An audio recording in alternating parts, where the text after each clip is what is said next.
Bonjour tout le monde, aujourd'hui petite présentation de l'application Procreate. En fait, si on se rend sur Safari, on peut découvrir le site de Procreate qui vous présente un petit peu les différentes choses qui existent dans l'application. Donc il y a une nouvelle mise à jour qui inclut la 3D qui a été faite il y a quelques temps. Il existe une possibilité, donc on peut acheter Procreate. Procreate coûte 9,99 € sur un iPad, mais il existe une version pour les smartphones en fait maintenant, donc pour les iPhones, et cette version là elle coûte 4,99 €. La seule chose, il faut dessiner avec son doigt. Je pense que certains pencils peuvent même fonctionner sur le smartphone. Donc on va directement aller ouvrir Procreate. Donc Procreate, c'est une interface graphique pour dessiner une foule de choses. Donc on va prendre une nouvelle feuille en appuyant sur le petit plus en haut à droite. Nous on va prendre une feuille carrée. Donc évidemment on utilise le pencil. Alors l'interface de Procreate est divisée en plusieurs petites parties.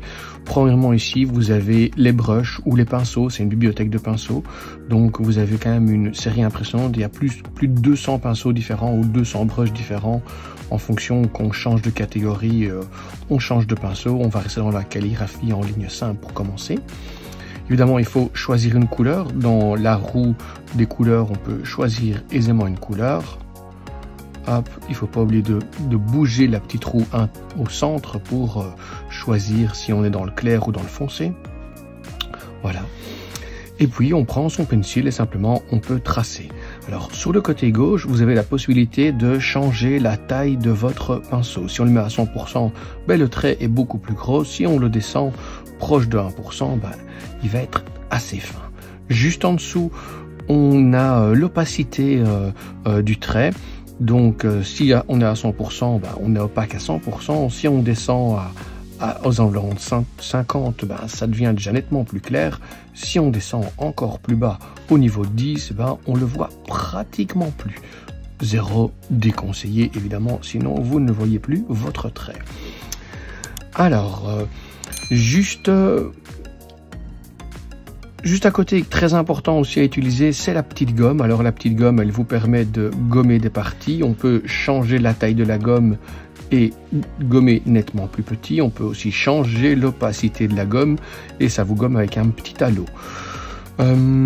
Cette fonction-ci, c'est pour étaler, mais on doit le faire principalement, on peut le faire avec le pencil, on peut le faire avec le doigt. Et en fait, on étale, mais là aussi, on peut diminuer pour diminuer l'intensité de ce qu'on étale avec son doigt. D'accord? D'ailleurs, on le voit dans le zoom que ça change de taille. Alors, quand on veut éventuellement utiliser une couleur qui est déjà apparente à l'écran, il y a un petit truc qu'on peut utiliser, mais avec son doigt seulement. C'est le petit carré qui se trouve ici sur la gauche. Si on appuie dessus, sur l'écran, on a la possibilité, vous voyez, d'avoir une petite loupe. Là, j'ai du blanc, du coup, en haut à droite, si je lâche mon doigt, la couleur fuchsia va partir pour du blanc. Je reprends mon doigt. Hop, je prends du bleu, j'ai du bleu qui apparaît. Je reprends du fuchsia, j'ai du fuchsia rose, fuchsia, bref, c'est pas grave. Avec deux doigts, on a la possibilité d'effacer ce qu'on vient de faire. Avec 3 doigts, on revient dans l'autre sens. D'accord? Si je reste appuyé avec 2 doigts, il m'efface tout depuis le début. Chose que je peux faire aussi, comme sur les tableaux interactifs dans les classes, j'ai une sorte de crayon intelligent. Si je trace un trait et que je reste appuyé, mon trait devient une ligne droite. D'accord? Je peux tracer des formes comme ceci. Évidemment, il ne faut pas lever le pencil, il faut arriver au point de départ et lâcher.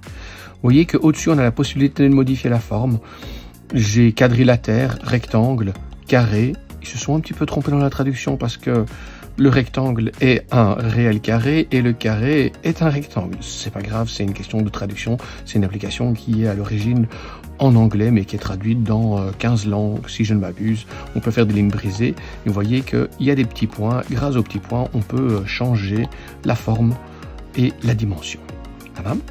Alors, ce qui est très intéressant quand on a fait une forme, c'est que après, si on le désire, on peut changer de couleur et on peut venir colorier l'intérieur d'une forme. Comment on fait? On reste appuyé sur la couleur et on vient la déposer à l'intérieur. Et elle vient faire ce petit mélange. Si je fais une forme et que j'oublie de fermer ma forme et que je prends une couleur, malheureusement, comme dans un verre, le liquide va s'échapper. Ici, c'est pas du liquide, c'est de la peinture, bien entendu. La peinture s'est échappée étant donné qu'il y avait un trou. Heureusement, j'ai un petit bouton ici sur la gauche, en bas à gauche, qui me permet de revenir en arrière ou bien de restaurer ce que je viens d'effacer. D'accord? Alors, en haut, sur la gauche, on a un petit trait comme ceci. La petite flèche, c'est pour éventuellement sélectionner l'ensemble des choses qui sont à l'écran.